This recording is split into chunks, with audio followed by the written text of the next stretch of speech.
Deus quer que você reine. Cristo é a nossa redenção.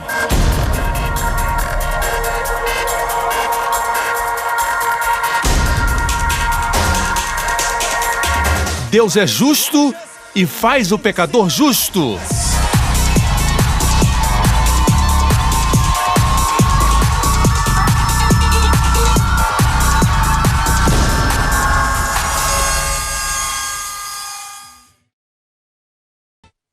Hoje com o pastor Joseph Prince. Aleluia! Isso aí, dê muitas glórias a Ele. Glorifique o seu nome, o nome de Jesus. Aleluia! Uma grande festa está acontecendo, uma grande festa para você. Hoje, amém? Você pode se assentar. Aleluia! Ele é o Senhor dos senhores, amém? Ele é totalmente amável. De todo jeito que você olha para ele, você vê belezas, excelências e glórias. E a Bíblia diz que você está nele, diante de Deus. Eu creio que tem corações partidos por aí. Creio que alguns estão desesperados, clamando por uma palavra da parte de Deus. Mas eu creio que a palavra de Deus não é para fazermos mais, mas vermos mais. Existe um princípio de interpretação bíblica chamado lei da primeira menção. E a primeira menção de lágrimas na Bíblia, no Antigo Testamento, são lágrimas de uma mulher. A primeira menção de lágrimas no Novo Testamento também são lágrimas de uma mulher. Eu creio que Deus recebe as lágrimas das mulheres como preciosas. Faz delas a primeira menção. Ele quer enxugar as suas lágrimas. Ele quer curar o seu coração. Ele quer te libertar. Mas o desafio que temos todos nós é este. Escutamos que Deus quer o nosso bem, que Deus quer que sejamos plenos, Deus quer nos dar vida abundante, Deus quer nos fazer prosperar. Mas no fundo do nosso coração nós temos algo chamado consciência. E a consciência, desde Adão, participou da árvore do conhecimento do bem e do mal. Ela veio existir. E, por exemplo, tem um caixa eletrônico aqui. Quando você retira o seu dinheiro, você pode ver o seu saldo. Vamos dizer que um dia você retire dinheiro e você vê que o saldo é $1 milhão. Quantos aqui se alegrariam em ver isso? Amém? Alguns de vocês não se alegraram tanto porque dizem, pastor, eu tenho mais do que isso. Mas vamos dizer que você não tem 1 milhão, mas você vê o seu saldo de $1 milhão. Se alegraria, certo? Depois você pensa, espera aí. É este espera aí que nos tira a fé. É este, espera aí, como é que eu tenho esse saldo? Você quer gastar o dinheiro, mas você não tem o direito legal de gastá-lo. Até que você saiba que está ali de forma correta, legalmente. Senão você vai ter um grande problema. Por não falar ao banco isso, certo? Alguns não falariam ao banco mesmo assim. Você fala ao banco e o banco diz, não tem nenhum problema. Sabe, alguém depositou esse dinheiro na sua conta de forma legal. É todo seu. Agora você tem um direito legal para usar esse dinheiro. Sabe de algo? Você pode ser curado porque tem um direito legal que foi dado a você pela cruz do nosso Senhor Jesus Cristo. Amém? João 1,17 diz que a lei foi dada por Moisés, mas graça e verdade vieram por Jesus Cristo. A lei foi dada por um servo. A graça e a verdade vieram pelo Filho.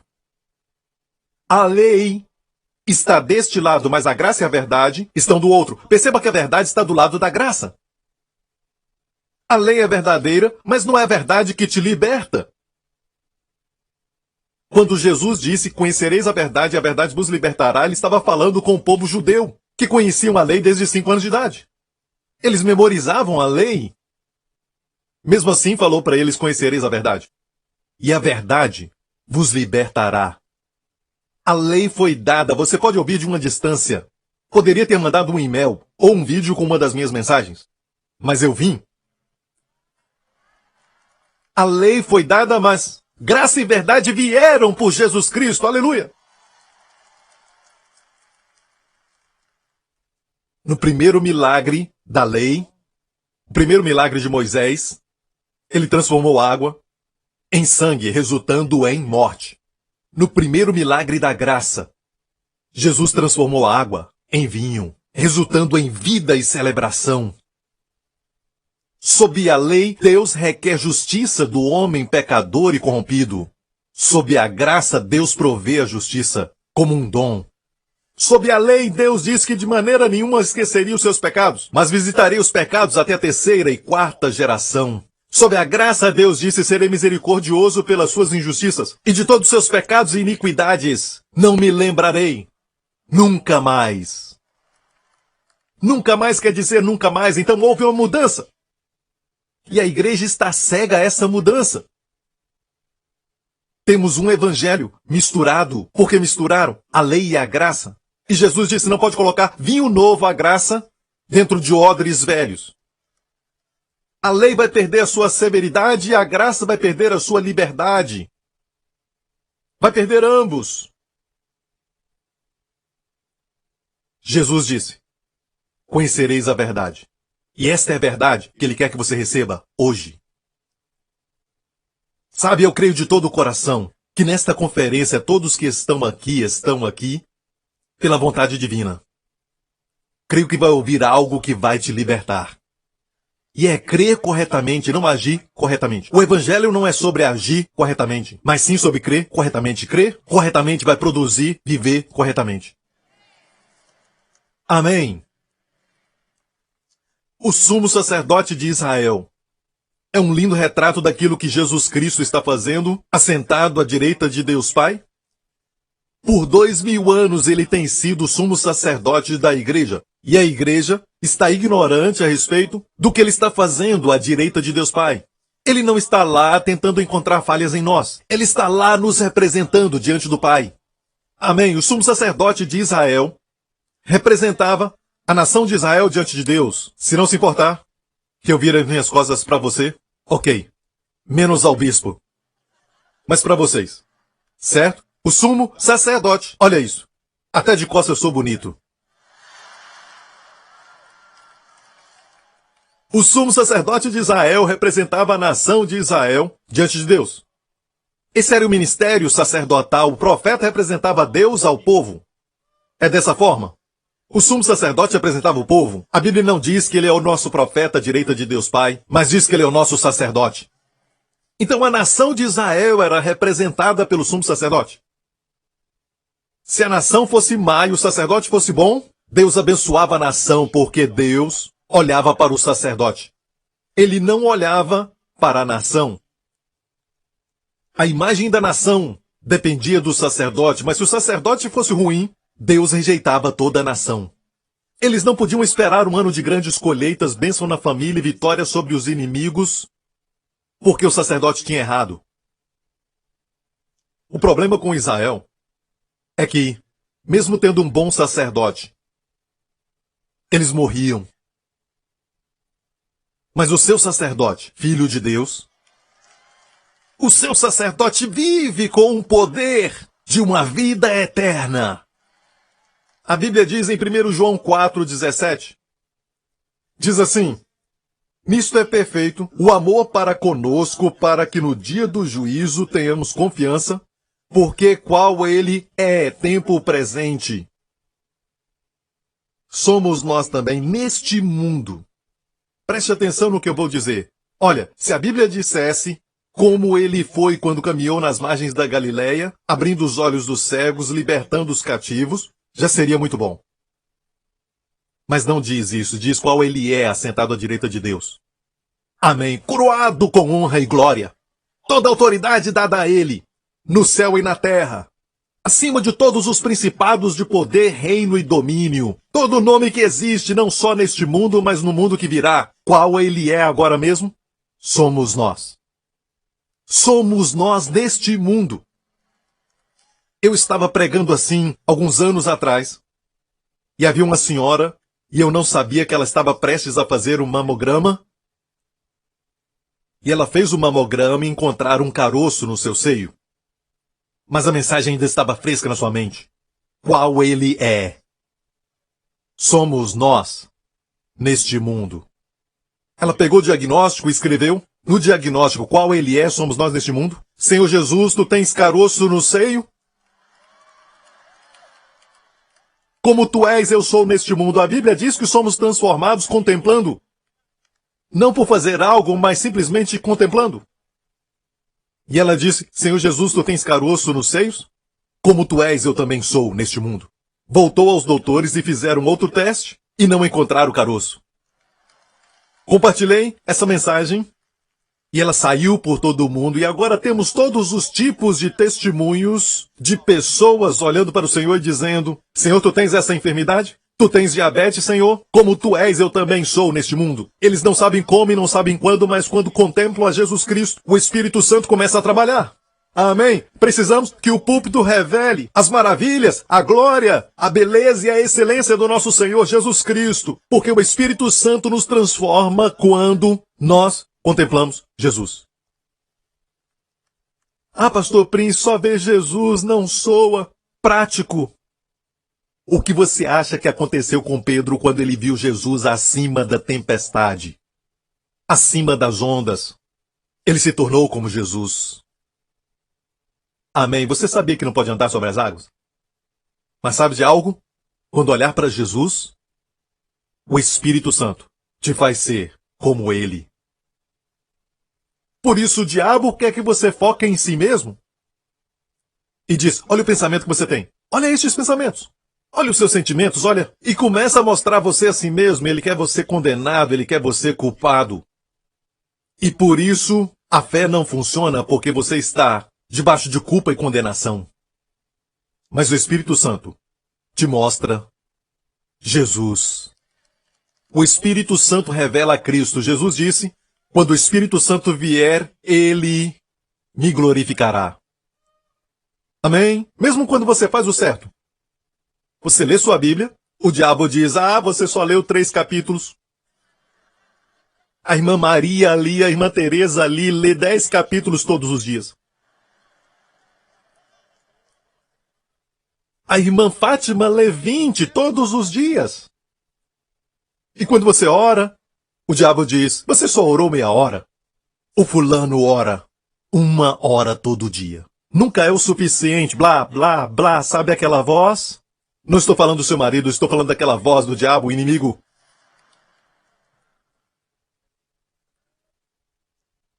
Nos esquecemos que o Evangelho não é sobre nós. O Evangelho é sobre Ele. O lindo Senhor Jesus Cristo. Posso ouvir um amém? Ele veio para servir. Veio para lavar seus pés. Sabe, é difícil para nós entender isso que, com o Senhor, é mais abençoado. Nos relacionamentos verticais é mais abençoado receber do que dar. Horizontalmente é mais abençoado dar do que receber. No relacionamento uns com os outros é mais bem-aventurado dar do que receber, mas com o Senhor, Ele quer que você receba. Haviam 2 irmãs, Marta e Maria. Um dia Jesus foi à casa delas com os 12 discípulos e Marta foi para a cozinha e ela começou a preparar o alimento para 12 ou 13. Estava tão ocupada, enquanto a sua irmã Maria estava sentada aos pés de Jesus. Ela estava ali aos pés de Jesus, só desfrutando daquilo que recebia, permitindo que o Senhor desse para ela. Enquanto isso, Marta via Jesus cansado fisicamente e queria dar para Jesus. Mas Maria pôde ver, além da aparência de cansado, o inesgotável suprimento que havia ali. E ela se assentou diante do Senhor e simplesmente recebeu. Qual irmã você acha que fez Jesus sentir como Deus? Então veio Marta. Senhor, não te importas que a minha irmã me deixou? E ela culpou 2 de uma vez só. Não se importa que minha irmã me deixou sozinha. E Jesus disse, Marta, Marta, te preocupas com muitas coisas. Mas uma só. Diga uma só. Não, você não crê nisso, você crê. Muitas coisas são necessárias. Mas não, Jesus disse, uma coisa é necessária. Olha só, uma coisa, e é o que você está fazendo neste evento. Você crê que quando faz essa uma coisa, você vai para casa com vitória? Você vai para casa com liberdade perfeita? Porque está fazendo uma coisa. Mas você está na posição de receber? Mas você está aqui pensando, tenho que me derramar. Escute, os mais dadivosos são os que mais recebem. Aqueles que muito amam, sabem amar. Nós amamos porque Ele nos amou primeiro. Amém? E Jesus disse, uma coisa é necessária. E Maria escolheu a melhor parte, que não será, de forma alguma, tomada dela. Amém. É só receber do Senhor aquela mulher no poço. Jesus assentou-se ali e ouvimos agora mesmo, ele estava cansado, fisicamente cansado. Mas ela veio e recebeu dele. Os discípulos tinham saído para comprar McDonald's, no lanche. Mas quando eles voltaram, perceberam que o Senhor tinha sido fortalecido. Estava satisfeito? Estava forte? Por quê? Porque uma mulher pecadora veio e ela recebeu dele. Com o homem, quando você recebe dele, você esgota o homem. Mas com o Senhor, quando recebe dele, é como se você estivesse o fortalecendo. Amém! Você sabe o que Davi disse? Como devemos mostrar a nossa gratidão ao Senhor, ele disse no Salmo 116, o que darei ao Senhor por todos os benefícios que ele tem me dado? Sabe como? O próximo verso diz, tomarei o cálice da salvação. Como agradecer ao Senhor por aquilo que ele tem te dado? Toma mais! E toma! E toma! E toma! Ele ama isso. Quando você toma dele, é como se você o fortalecesse. Uma das expressões que o Senhor usa constantemente nos evangelhos com os discípulos é ó homens de pequena fé. Ele nunca disse homens de pequena oração. Ele nunca disse isso nos evangelhos. Ele nunca disse ó homens de pequeno jejum. Ó homens de pequena obediência, mas é sempre ó homens de pequena fé. Quando entender o que ele quer dizer, até essas expressões são de grande encorajamento. Porque a fé é tirada dele. Ou seja, ele está dizendo, por que vocês tomam pouco de mim? Quando eu tenho tanto, sou inesgotável na minha bondade, na provisão, por que você toma tão pouco? É isso aí, vamos lá, faça isso. Glorifique agora o seu nome.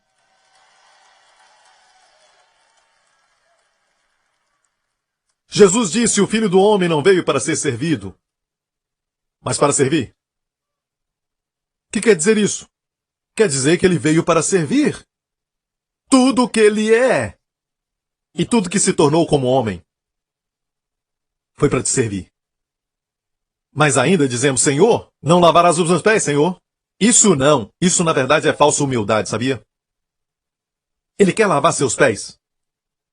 Amém? Pastor Prince, você tem que pregar mais sobre arrependimento. Mas o que é arrependimento? Arrependimento no Antigo Testamento é você se arrepender e Deus vai te abençoar. Mas no Novo Testamento você recebe primeiro. E a bondade de Deus te leva ao arrependimento. Em um dos primeiros encontros que Pedro teve com Jesus, foi quando Jesus desafiou Pedro para lançar de novo as suas redes. Amém? E quando ele puxou a rede, ela estava tão cheia que começou a rasgar. E quando finalmente conseguiu colocar a rede sobre o barco começou a afundar. Então ele disse, meu Deus, quem és tu? Aparta-te de mim, Senhor, porque eu sou um pecador. E Jesus disse, não temas, te farei pescador de homens. E agora me diga o que veio primeiro? A bênção veio primeiro ou o arrependimento?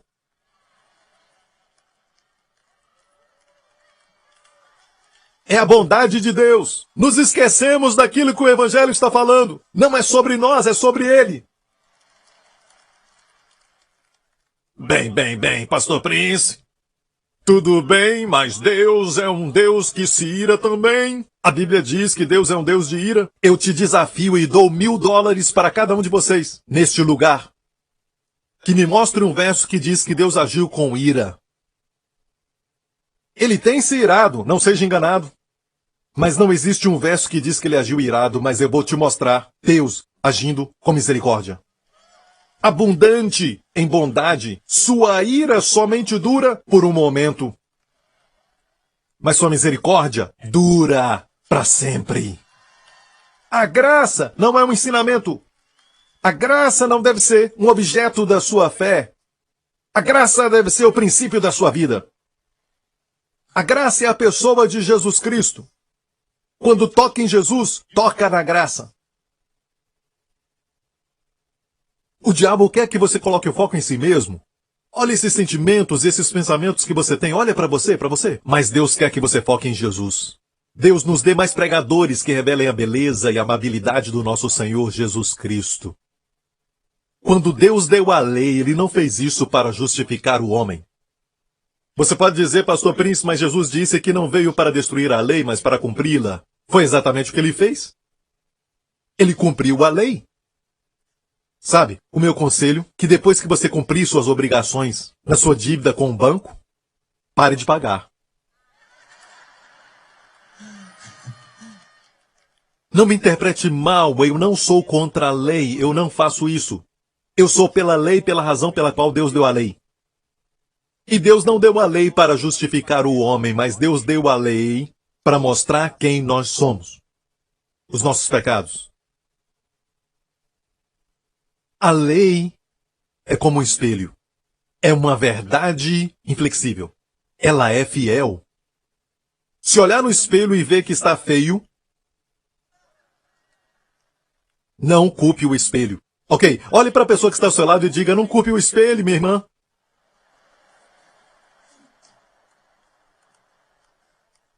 Então, a lei é como um espelho, e ela é santa, mas não te faz santo. Ela é justa, mas não imparte justiça a você. Porque pela lei vem o conhecimento do pecado.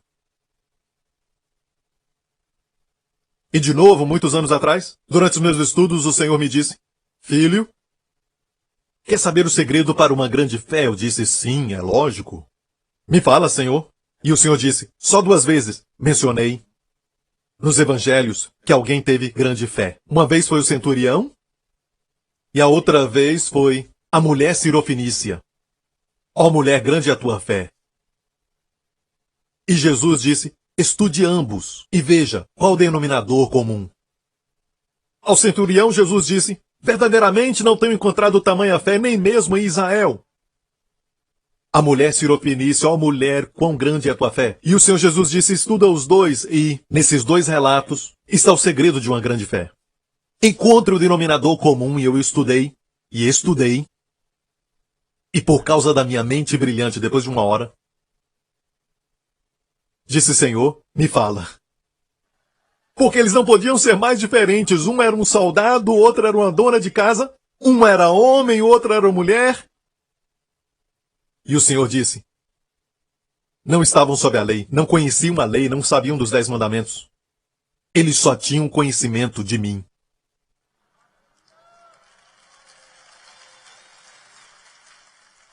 Eu nunca ouvi ninguém pregar sobre isso e pensei, meu Deus!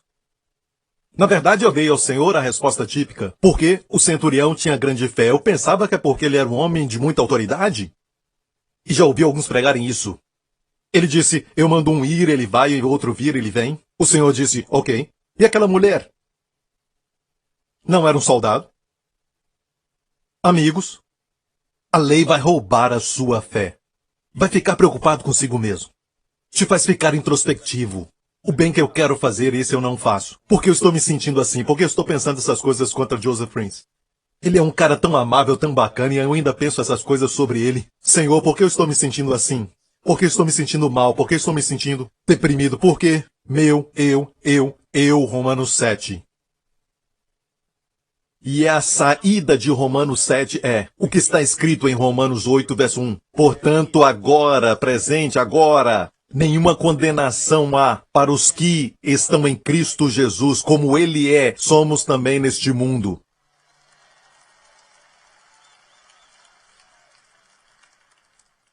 Agora, de novo, não me interprete mal. Não é que Deus está pegando mais leve no pecado. Deus continua sendo Deus, que é muito santo. Mas algo aconteceu que nos fez estar neste lugar onde, tempo presente, portanto, agora não há nenhuma condenação para os que estão em Cristo. E se disser, é porque estamos agindo bem, obedecendo, bem, se você é obediente, por que Deus vai te condenar? Dá. Mas se você sabe que não está indo muito bem e não há nenhuma condenação, isso é muito importante, não é?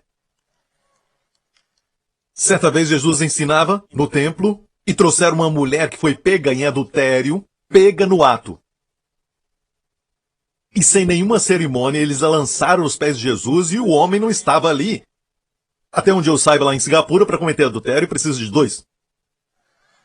Será que é verdade aqui também? Então onde estava o homem? Onde estava o cara? Talvez um dos fariseus.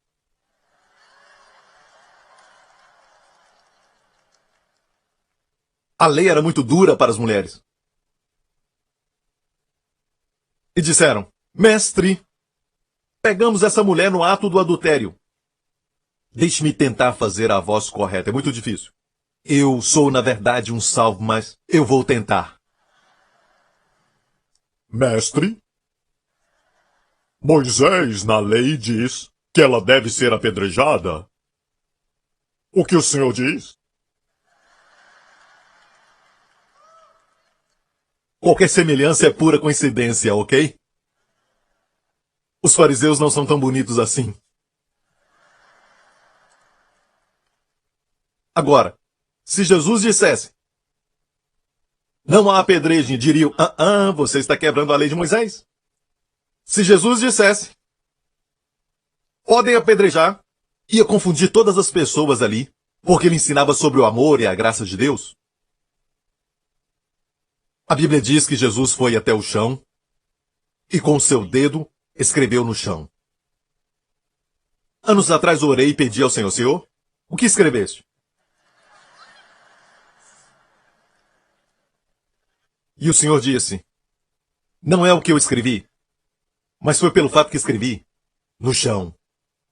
Quando eu fui em Israel, percebi porque vi o modelo do templo durante o tempo de Jesus e percebi que o lugar onde os rabinos e os doutores da lei ensinavam, onde Jesus estava, não é um chão de terra, mas sim um chão de pedras.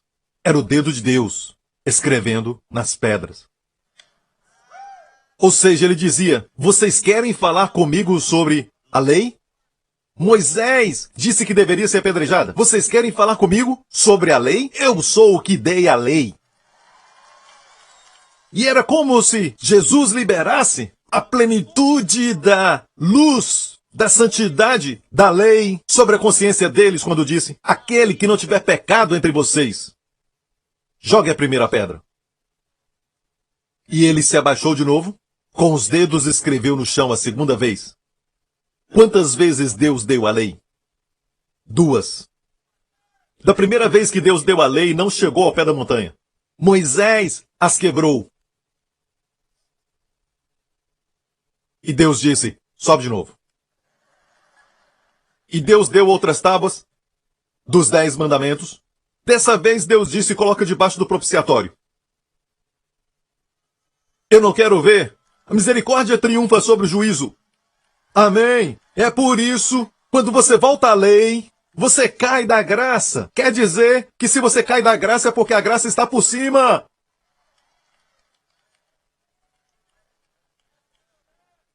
Gálatas 5, vós os que vos justificais pela lei da graça tendes caído. Porque a lei, na arca da aliança, ficava debaixo do propiciatório. A graça está mais alta do que a lei. Para voltar à lei, tem que cair da graça. E foi isso que o povo de Bet-Semes fez. Eles olharam para a lei. Eles, na verdade, olharam dentro da Arca da Aliança, e quando eles fizeram isso, eles tiveram que empurrar o propiciatório. Quando ensinamos sobre os 10 mandamentos, os tiramos de debaixo do propiciatório, o resultado é morte. 2 Coríntios 3 nos diz o ministério da morte, gravado com letras em pedras. Perceba, o ministério da morte. Deus chama isso de ministério da morte, gravado com letras em pedras. Pode dizer, Pastor Prince, nós não estamos sobre a lei no sentido de leis cerimoniais. Não precisamos matar animais, coisas assim, e nem celebrar festas. Bem, amigo, aquelas festas e também a lei cerimonial nunca foi escrita em pedras. Elas foram escritas em rolos. Mas a única parte que foi gravada com letras em pedras, olha lá, presta atenção, foram os 10 mandamentos. E Deus os chama de ministério da morte. E às vezes pregamos uma série sobre isso, matando pessoas pouco a pouco. Toda semana. E ainda perguntam por que eles não têm fé. Jesus se abaixou pela segunda vez e escreveu no chão. E o que ele disse? Quem não tem pecado, atira a primeira pedra. Na verdade, tinha um que não tinha pecado, que poderia tirar a pedra.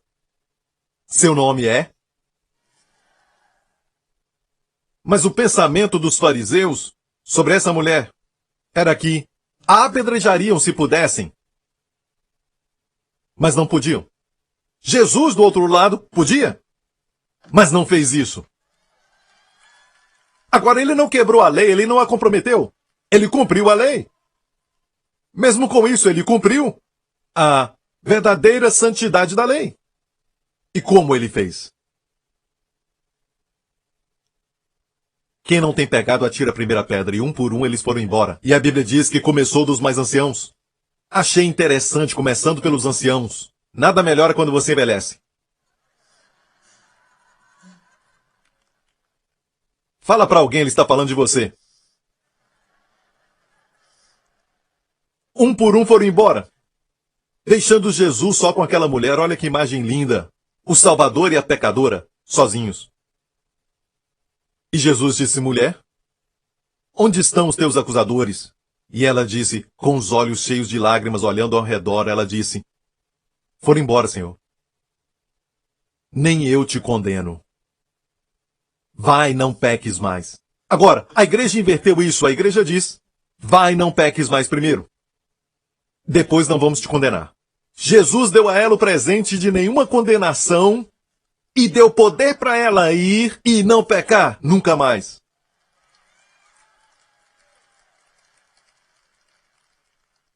Quando ela foi embora, Jesus disse ao Pai, coloca isso também na minha conta. Porque ele tinha que pagar por isso.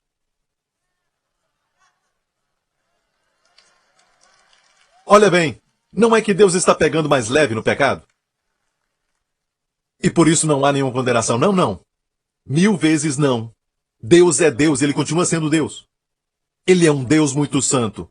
Mas a razão por que não há condenação para você e eu é porque há 2000 anos atrás, naquele velho madeiro, Jesus, Filho de Deus, foi pendurado por nós. E Deus liberou sua ira santa e indignação contra todos os nossos pecados que Jesus carregou no seu corpo. E açoite, e mais açoite, e mais açoite, e mais açoite, e mais açoite, e mais açoite da lei que foi quebrada. Ele levou sobre o seu corpo e Jesus absolveu tudo isso e clamou uma vez, está consumado!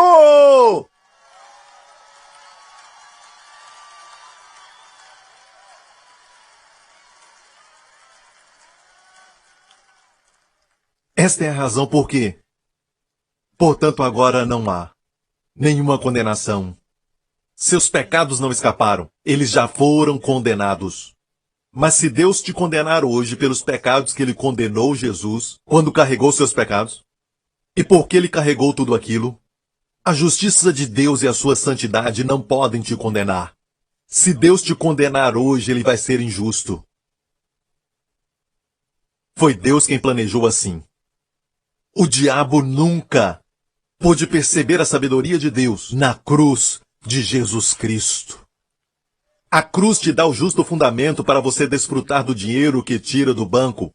Este é o fundamento justo. E como Deus pode ser justo ao receber pecadores sem se comprometer?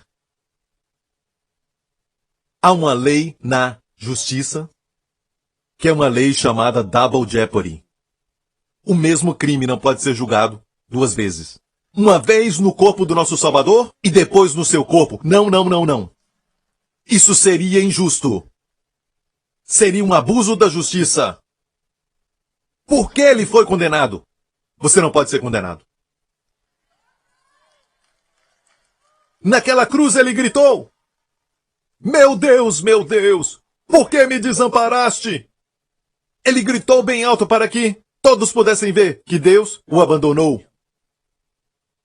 Sabe que Jesus não era mais agradável ao Pai do que no momento que estava naquela cruz? Ele mesmo disse isso. Portanto, o Pai me ama, porque eu entrego a minha vida. Então, é um mistério. Para o Pai, Jesus não era mais agradável até o momento que obedeceu até o momento da morte. E morte de cruz. Mas como Deus, ele virou as costas para a vítima. Deus virou as costas para Jesus. E Jesus clamou bem alto pela primeira vez, dizendo, e você vai ver nos evangelhos que Jesus sempre falava com Deus, Deus o Pai como o meu Pai está comigo. O Pai não me abandonou. O Pai é quem faz as obras, sempre o Pai. Ele não chamava o Pai de meu Deus. Mas pela primeira vez na cruz ele gritou, meu Deus, por que me desamparaste? Ele estava tomando nosso lugar, para que eu e você possamos gritar hoje, meu Pai, por que me abençoaste? Quero te fazer uma pergunta. Jesus merecia ser a maldição? Não! Como ele se tornou maldito? Por você e eu na cruz. Ele recebeu. Você merece ser abençoado? Não! Nem eu! Merecemos o inferno. Mas sabe de algo? Somos abençoados. Como? Recebemos! Pela troca divina! Quando foi pendurado na cruz, meio-dia se tornou meia-noite. Quando o Filho de Deus se tornou oferta pela expiação, assim como quando ele nasceu neste mundo, meia-noite se tornou meio-dia. Quando os anjos apareceram à noite cantando glória a Deus nas alturas e boa vontade aos homens e àquele que é bem. Ele disse, desviaste para longe de mim amigos e companheiros para que você tenha sempre amigos e companheiros ao seu redor. Por que me desamparaste para que você e eu, Deus possa dizer a nós, nunca te deixarei. Nunca. Nem te abandonarei.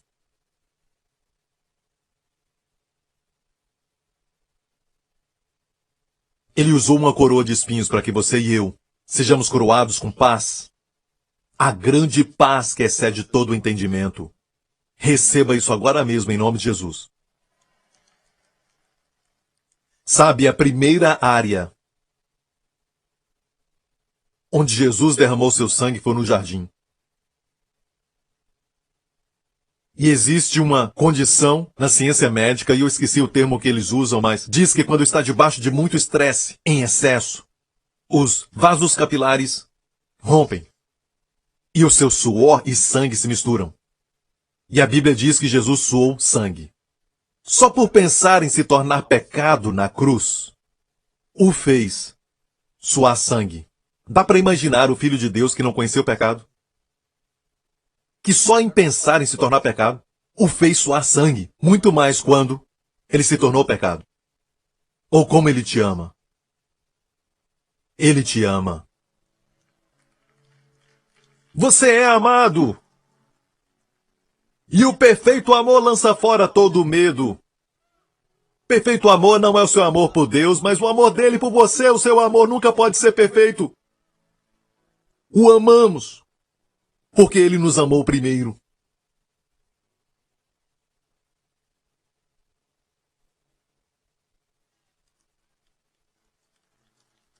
Obrigado, Senhor.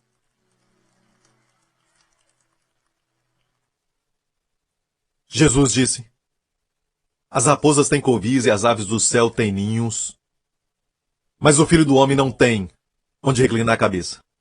Ele veio como estrangeiro divino ao nosso mundo, de muito longe, para nos amar. Não encontrou lugar para reclinar a cabeça. Mas finalmente, na cruz do Evangelho de João diz, quando gritou está consumado, inclinou a sua cabeça e rendeu seu espírito. Essa é uma posição de poder. Muitas pessoas morrem e a cabeça cai. No caso de Jesus, ele inclinou a cabeça. A mesma palavra usada no grego, para. O Filho do Homem não tem onde reclinar a cabeça. Ele finalmente encontrou o seu descanso. Enquanto te amava. Enquanto te salvava. Enquanto te redimia. Enquanto pagava por sua redenção. Mulher! Está livre!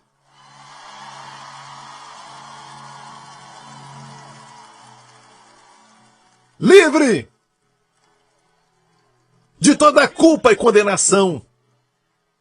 E porque não há nenhuma condenação, o Espírito Santo trabalha na sua vida te libertando. Por anos, aquela mulher estava encurvada. Era assim que ela via a vida. A comida da serpente. Ela identificava as pessoas por seus dedos. Essa é a Antônia. Este é o William, esse é Jacó. E a Bíblia diz que Jesus a viu.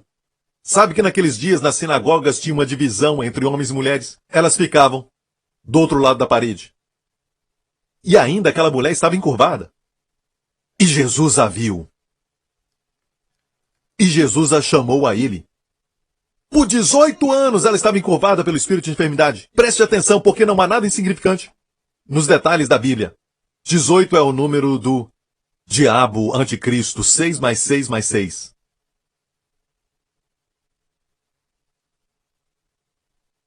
Ela sempre ficava olhando para a vida, olhando para a poeira. Mas Jesus disse, mulher, tu estás livre. Agora olha isso, já vou terminar. Escute, os fariseus, e eles sempre estão por perto. Talvez estão aqui neste evento também. E o líder da sinagoga disse, 6 dias há em que devemos trabalhar. Ou seja, há 6 dias que o homem deve trabalhar. A ideia dele de dever é trabalhar. Performance. Jesus disse, não convinha soltar da prisão? Ele tinha a prisão na sua mente.